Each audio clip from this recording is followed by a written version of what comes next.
প্রিয় দর্শক, আসসালামু আলাইকুম। দেশ ও দেশের বাইরের থেকে যারা আমাদের এসপিএম এগ্রোর ভিডিওগুলো দেখেন তাদেরকে জানাই আন্তরিক শুভেচ্ছা ও অভিনন্দন। এই যে আমি আজকে যে টপিকটা নিয়ে আলোচনা করব সেটা হচ্ছে হাঁসের যখন অতিরিক্ত ঠান্ডা লেগে যায় আপনারা কিভাবে বুঝবেন যে হাঁসের অতিরিক্ত ঠান্ডা লাগছে কিনা।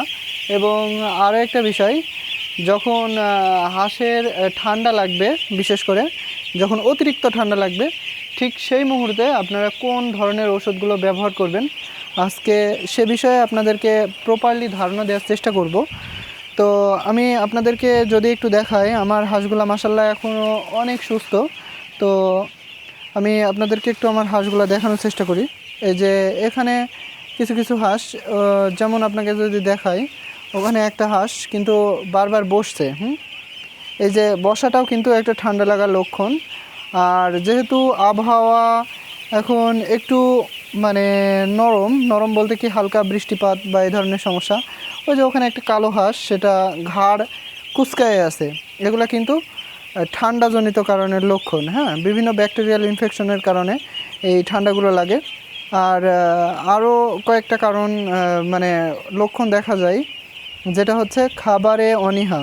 হ্যাঁ, ওই যে ওইখানে একটা কালো হাঁস আপনার বসে আছে, ওটা কিন্তু ঠান্ডার কারণে। হ্যাঁ, আর হাঁস বলতে কি আপনি যখন হাঁসগুলাকে যেটা ঠান্ডা লাগছে বা এরকম কিছু যেটার মনে হবে, সেই হাঁসটাকে আপনারা যখন উঠায়ে কানের কাছে ধরবেন তখন কিন্তু ভিতরে একটা সাউন্ড আসবে, যেমন মানুষের যে ঠান্ডা লাগলে যেরকমভাবে একটা ঘর ঘর সাউন্ড হয়, সেই সাউন্ডটা কিন্তু এই হাঁসেরও আসবে। আর যেটা মানে খুব বেশি হয়ে গেলে যে সমস্যাটা হয় সেটা হচ্ছে যে হাঁসের যে দুই চওল, মানে দুই সাইডের যে ঠোঁটের যে দুই সাইড, সেখানে কিন্তু হালকা ফোলা ভাব চলে আসে। সেটা হচ্ছে মানে এক কথায় চরম খারাপ পর্যায়ে। তখন আপনার হাঁসের দুই সাইডের চওলে হালকা ফোলা ফোলা ভাব থাকে। হ্যাঁ, আর আমার হাঁসগুলো এখনও আলহামদুলিল্লাহ সুস্থ, কিন্তু 3-4টা অসুস্থ হওয়ার কারণে আমরা মনে করছি যে ঠান্ডার একটা প্রপারলি ডোজ করাবো। আর আমরা ঠান্ডার ডোজ করানোর জন্য যেটা ব্যবহার করি, মানে ঠান্ডার জন্য কিন্তু অতিরিক্ত ভালো বলা চলে, যে কোনো ওষুধের চাইতে ওটা ঠান্ডার জন্য ভালো। আপনারা ঠান্ডার জন্য কয়েকটা ওষুধ ব্যবহার করতে পারেন, তার ভিতরে যেমন সিঙ্গেল আছে, সিঙ্গেল অ্যান্টিবায়োটিক, যেটা মাইক্রোনিড বা ইরোকট, এগুলো আপনারা ব্যবহার করতে পারেন। আর আমরা এখন ব্যবহার করছি ওই যে টাইলোডক্সি প্লাস, কিন্তু মার্কেটে টাইলোডক্সি প্লাসটা এখন পাওয়া যাচ্ছে না, যার কারণে আমরা এখন ব্যবহার করতেছি, মানে ব্যবহার আজকে করব, সেটা হচ্ছে টাইলোসিন, মানে টাইলোস, যেটা নাভানা গ্রুপের আছে।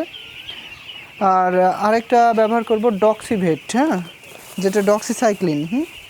আর এই দুইটার কম্বিনেশনে এই যে আমরা তৈরি করে নিয়ে আসছি, এটা কিন্তু ঠান্ডাতে সেই লেভেলের কাজ করে, মানে কাজ করে বলতে কি অনেক ভালো লেভেলের কাজ করে, যার কারণে আমরা এটা দিয়েছি। আর আপনাদেরকে আমি দেখাই। আর ঠান্ডা যখন লাগে হাঁসের তখন কিন্তু মানে এদের জ্বর আসে। হ্যাঁ, আর সেই জ্বরটার জন্য আমরা ব্যবহার করছি ফার্স্ট ভেট, মানে প্যারাসিটামল। আর যে কাশি, মানে যে কাশি ভাবটা আসে, মানে যে ওদের যে ভিতরে যে একটা শব্দ সাউন্ড, মানে এর জন্য এই যে এটা রেসপিরন, শ্বাসতন্ত্রের উদ্দীপক, এই যে রেসপিরন, এই রেসপিরনটা আমরা কিন্তু ওদের জন্য ব্যবহার করব। হ্যাঁ, আর আমি যদি আপনাদেরকে একটু দেখানোর চেষ্টা করি, এই যে এটা হচ্ছে নাভানা গ্রুপের একটা নাভানা গ্রুপের একটা একমির হচ্ছে আপনার ওই যে ইয়েটা, যেটা ডক্সিভেট, অথবা ডক্সিভেট আছে, ডক্সিসাইক্লিন আপনার রেনাটার আছে। তো ডক্সিভেট আর টাইলোসিন এই দুইটা অ্যাডজাস্ট মিক্সড করে, মানে সমান সমান মিক্সড করে আপনারা 1 গ্রাম, মানে 1 গ্রাম 1.5 লিটার পানিতে আপনারা ব্যবহার করতে পারেন, তাহলে কিন্তু একটা ভালো মানের ফলাফল ইনশাল্লাহ পাবেন। আর অবশ্যই তার সাথে রেসপিরন ব্যবহার করতে হবে, কারণ রেসপিরন ব্যবহার করলে ওদের যে ব্যাক আসা, মানে যে ঠান্ডার থেকে খুব দ্রুত ওরা কিন্তু ব্যাক চলে আসে। আর মোটামুটি এই ডোজটা আপনারা 3 দিন করার চেষ্টা করবেন, কারণ যে কোনো হাঁস বা মুরগি যেটাই বলেন না কেন, অ্যান্টিবায়োটিক ডোজ করাইলে মোটামুটি 3 দিন আপনাদের করাটা ভালো। যখন পরিপূর্ণ ঠান্ডা লেগে যাবে এদের, মানে যখন হাঁসের পরিপূর্ণ ঠান্ডা লেগে যাবে তখন কিন্তু আপনারা আর পুরো পানিতেই 3 দিনের পুরো পানিতেই আপনারা ওই ইয়েটা ব্যবহার করবেন। আর মানে ওই যে কম্বাইন্ড যে অ্যান্টিবায়োটিক ওইটা ব্যবহার করবেন। আমরা যেটা ব্যবহার করছি টাইলোসিন এবং ডক্সিসাইক্লিন, হ্যাঁ, 2 গ্রুপের 2টা ঔষধ আমরা অ্যাডজাস্ট করে সেটাকে আমরা এদের ঠান্ডার জন্য ব্যবহার করতেছি। আর সাথে রেসপিরন দিচ্ছি। ওই পুরো পানিটা আপনারা 3 দিন একটানা অন্য পানি না দিয়ে এই পানিটা দেওয়ার চেষ্টা করবেন। আর যখন আপনারা এই ঠান্ডার ডোজ করাবেন তখন একটা বিষয় খেয়াল রাখবেন, এদেরকে গোসলের জন্য কোনো ধরনের ব্যবস্থা না করা। কারণ তখন গোসলের জন্য করলে হবে কি যে ঠান্ডাটা লাগছে প্লাস গোসল টোটাল মিলে একটু ক্ষতি হওয়ার সম্ভাবনাটা বেশি থাকবে। তাই যে কয়দিন অ্যান্টিবায়োটিক দেবেন, মানে এক কথায় ঠান্ডাটা না যাওয়া পর্যন্ত আপনারা কিন্তু কোনোভাবে এদের গোসলের জন্য পানি দেবেন না, হ্যাঁ।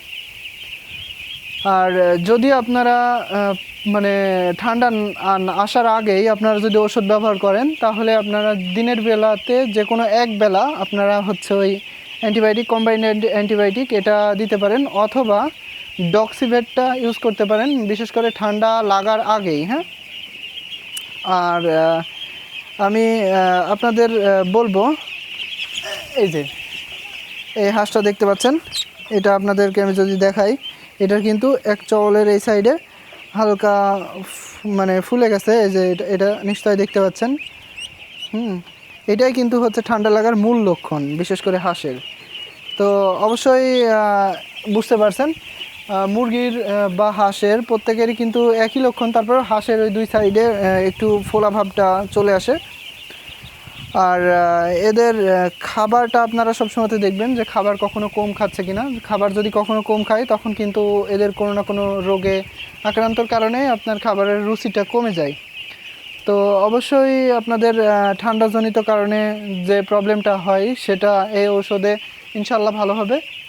তো দোয়া করবেন আমাদের জন্য, কারণ এসপিএম অ্যাগ্রো আপনাদেরকে প্রত্যেকটা A to Z video day by day দেখানোর চেষ্টা করছি যাতে আপনারা ক্ষতিগ্রস্ত না হন, এবং আমরা কিভাবে তাদেরকে মেনটেন করছি প্রত্যেকটা জিনিস আপনাদেরকে স্টেপ বাই স্টেপ দেখাচ্ছি। তো অবশ্যই আমাদের চ্যানেলটি সাবস্ক্রাইব করবেন, এবং যদি ফেসবুকে দেখেন তাহলে অবশ্যই ফলো করে রাখবেন।